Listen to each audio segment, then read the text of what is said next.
Apa itu inflamasi? Inflamasi atau peradangan adalah respon alami dari sistem kekebalan tubuh saat sedang melawan penyakit yang disebabkan oleh infeksi virus atau bakteri, cedera, atau racun tertentu.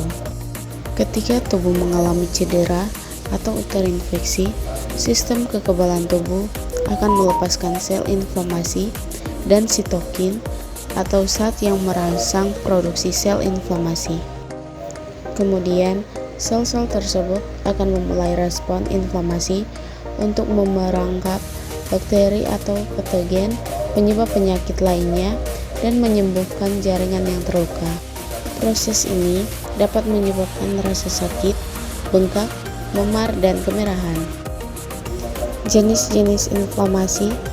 Terdapat dua jenis inflamasi, yaitu akut dan kronis. Inflamasi akut adalah inflamasi jangka pendek yang biasanya berlangsung selama beberapa jam atau hari. Sementara inflamasi kronis adalah inflamasi jangka panjang yang dapat berlangsung selama berbulan-bulan hingga bertahun-tahun sekalipun penyebab utamanya sudah hilang. Penyebab inflamasi. Secara umum, inflamasi adalah suatu kondisi yang terjadi ketika ada faktor fisik yang memicu reaksi kekebalan tubuh, misalnya cedera. Selain itu, terdapat perbedaan penyebab antara inflamasi akut dan kronis.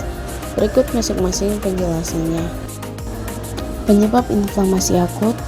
Inflamasi akut dapat disebabkan oleh paparan terhadap suatu zat, sengatan serangga, cedera, atau infeksi.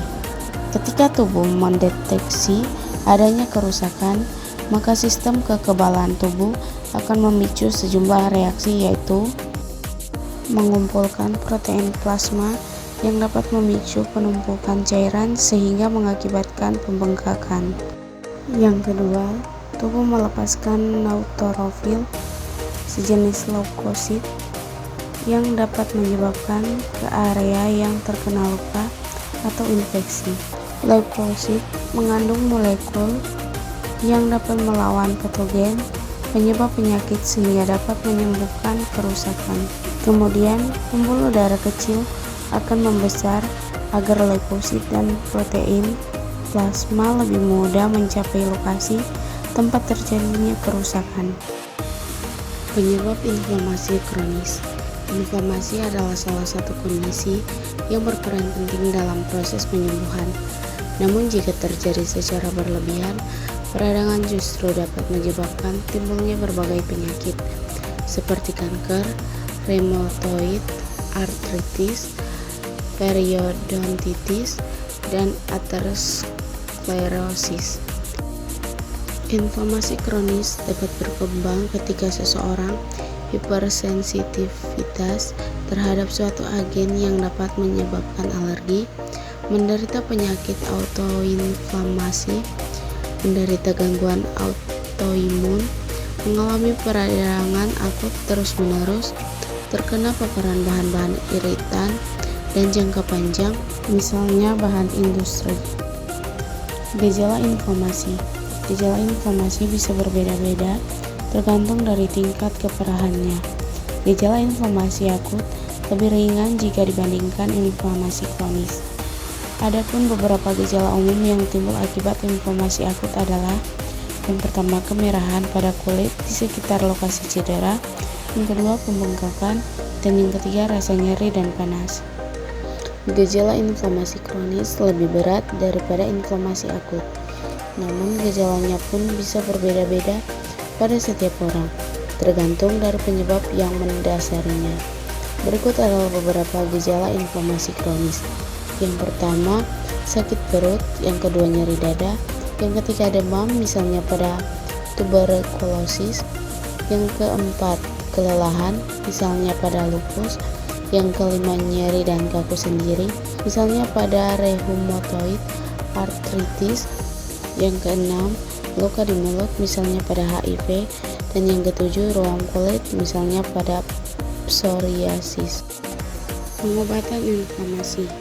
Inflamasi adalah kondisi yang tidak selalu memerlukan perawatan medis khusus. Pada inflamasi akut, dokter biasanya akan memberikan anjuran pada pasien agar beristirahat dengan cukup dan merawat luka dengan baik untuk meredakan rasa ketidaknyamanan sekaligus mendukung percepatan proses pemulihan.